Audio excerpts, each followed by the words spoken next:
So when I was 18 years old, in the summer between high school and college, I got a job as a camp counselor at a summer day camp. And I was told that I would be in charge of 6-year-old boys, and there would be 15 of them. And I didn't know what I was doing. I had never done anything like this before. So I asked my mom if she had any advice for me. And she had done some student teaching in the 50s, and she told me, you know, you gotta be really strict in the beginning so that they'll respect you, and then you can ease up as the summer goes on. And if you don't do that, it's gonna be a really long summer. So this being the 70s and me being an idiot, I decided to reject her advice. And in my mind, you know, I didn't want to be this strict disciplinarian. I didn't want to be a hard ass. I wanted to be the really cool counselor. I wanted to be sort of relate to these kids as a friend, as an equal. And I wanted, you know, that we both have this really beautiful, meaningful summer experience that we would all cherish for the rest of our lives. And in my mind, because they liked me so much and because I was, you know, this beloved figure, they would behave because as a personal favor to me. So the first day I sit them down, I say, guys, you know, we're a team, and just because I'm the counselor and you're the campers doesn't mean I'm any better than you, doesn't mean we can't be friends, and you know, that this is going to work out. And they're looking at each other like, do you believe this fucking guy? So when they would do something wrong, like running down the hallway or whatever, I would say to them something like, you know, I don't think you're supposed to do that, and I personally don't care. But if we're going to be the best team we can be, we need to follow the rules. Don't you agree? Well, no, they didn't agree. And it was a disaster. They're just running wild. They're punching each other. They're destroying things. They're ignoring me, talking back to me, mocking me. And these kids, these 6-year-olds, they're like masters of psychological torture. And so one thing they did, which just drove me crazy, was there were these annoying little jingles on TV, on these commercials that they would sing all day long. So, for example, there was this French's mustard commercial. So it was like, with or without the mustard. So they'd sing that over and over again. Another was a Toyota commercial. You asked for it, you got it, Toyota. Over it, over it, over again. Just driving me nuts. And then meanwhile, to make it even worse, they were just learning curse words. But they didn't know how to use them, so they would incorporate them in the jingles, and it made no sense. So they would go like, with or without the dick. And you asked for it, you got it, shit, shit, fuck. And I'm like, you know, if you're going to use, you know, first of all, I don't want to use these words, but if you're going to use them, you need to learn how to use them correctly. Because it doesn't make any sense. And they're like, it's funny, what are you talking about? So one of the things I learned at day camp, sometimes you go out on these trips to the public outside. I learned this hard lesson that when you are a summer counselor and you go out in public and your kids misbehave, for some reason people blame you because you're, you know, quote unquote in charge. And they see you as this incompetent child care professional, and it's humiliating. So there were 3 trips that are still burned into my mind. Instead of calling them the 3 trips, I'm going to refer to them as the 3 humiliations. So humiliation number 1. At Wolf Trap, they had this like summer camp day, so like all the summer camps in the area went there. And it was kind of like, remember Children's Highlights magazines, Goofus and Gallant?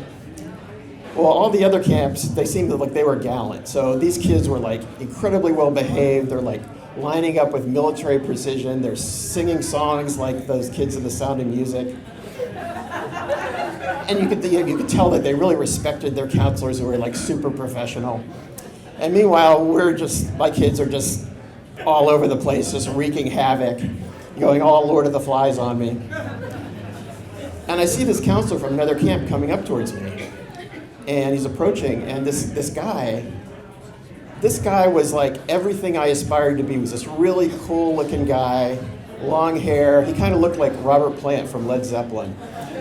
And he was probably a year or two older than me. He was probably in college. He was probably this really cool guy who had, played guitar in his dorm room and had all these girlfriends. And this is what I wanted to be. And he's coming up to me, and I'm getting really excited because I'm thinking, wow, this guy is coming up, approaching me, and we're probably going to have this some shop talk and talk about counseling or something. And maybe this could be we could forge this friendship.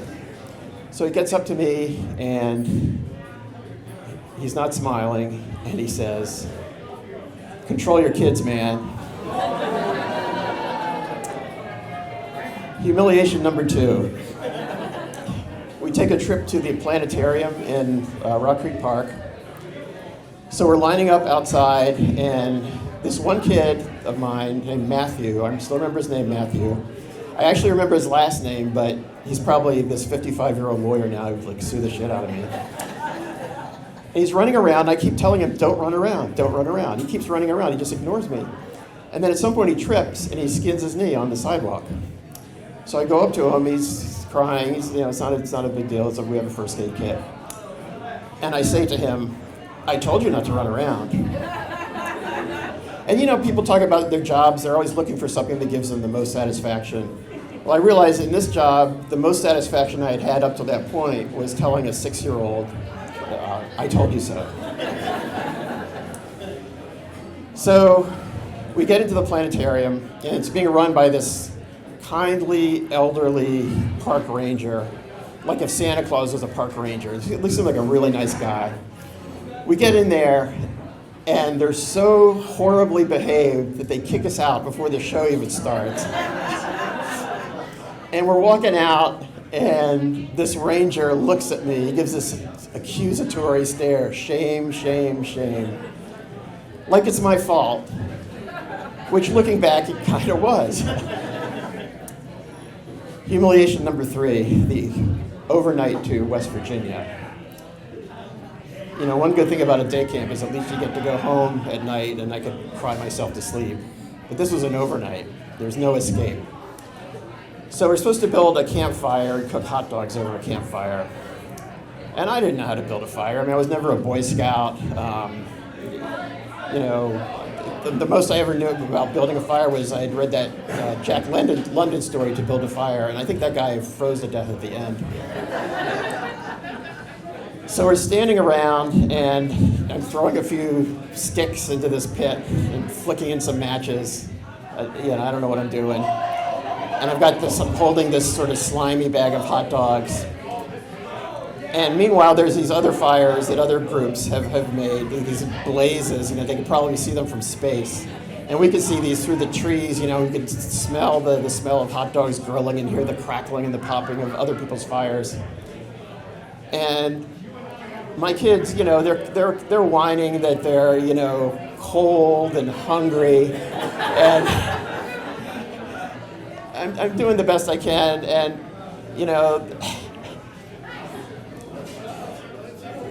they're starting to get kind of upset at me, and they're saying things like, "Why can't you get our campfire started? What's wrong with you? We hate you." And this kid, Matthew, who I talked about before, he turns to me, and he says, and let me just stop right here and say, this happened over 50 years ago, and there's things you remember, you sort of exaggerate things or whatever. This is exactly what he said to me. He said, "I've been to a lot of camps, and you're the worst counselor I've ever had." Now, 2 things about this. First of all, this kid is 6 years old. How many camps had he been to? How big was his sample size? And the second thing is, as a child care professional, I should have said something to him like, "I'm sorry to hear that, Matthew. I hope we can repair our relationship as we go forward, blah, blah, blah, blah." Did I say that? No. I said, "Well, you're the worst camper I ever had." And he just laughed at me. And I realized that my original goal of being equal to them had been achieved, although it was at their level.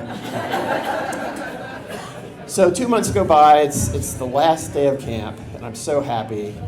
And it's really the third happiest day of my life. Number one's my wedding. Number two is when I found out my novel was getting published. This was number three. So we're going out to the buses to go, and they're all going home. And I look over, and one of my kids is doing something he's not supposed to do. He's like scratching a car with a pebble or committing a Class C felony or something, I don't know. And I start to go over to try to get him to stop, but then it hits me. I can just get in my car and drive away, and I'll never see these people again. So that's what I do. And as I'm driving home, I'm thinking, man, my mom was right. I should have been strict from the very beginning. But no, I asked for it, and I got it. Shit, fuck. Thank you.